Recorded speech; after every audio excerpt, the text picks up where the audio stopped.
Alright, Hosses, welcome back, and in this video I'm going to talk to you about the map function in Python.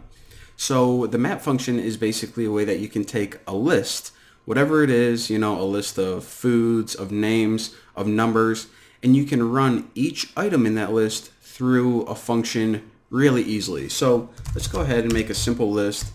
I'll just say income.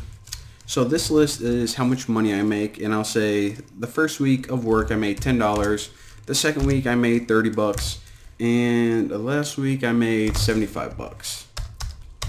Alright, so now I have a list of stuff, but I also have this function, and I'm just going to make this function really simple to demonstrate, because we aren't really learning about functions or anything complex.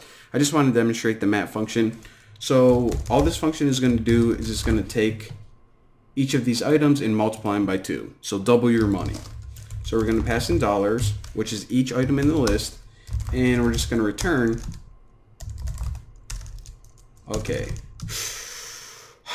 There we go. Return dollars multiplied by 2. All right. So what we can do is we can make a for loop, so for items in income, and then we can do this, yada yada, tomato tomato, but there's actually an easier and more efficient way. So what we can do is actually call the map function.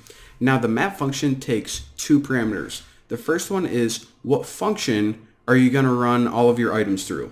Well, it's just double money. Now we don't have any parameters.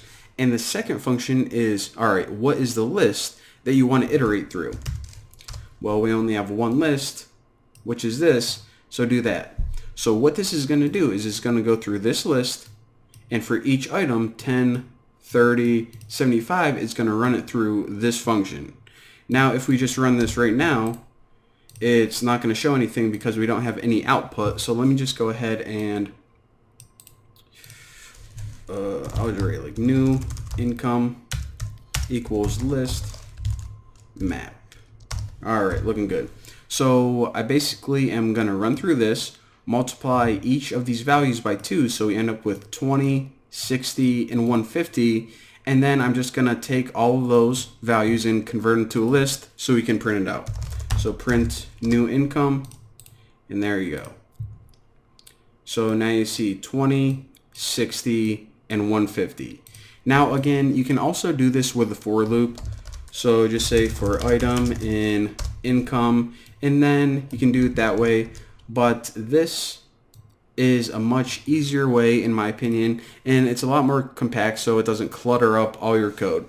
So there you go. That is what map is. Basically taking some kind of iterable and running it through a function. Boom roasted. See you next time.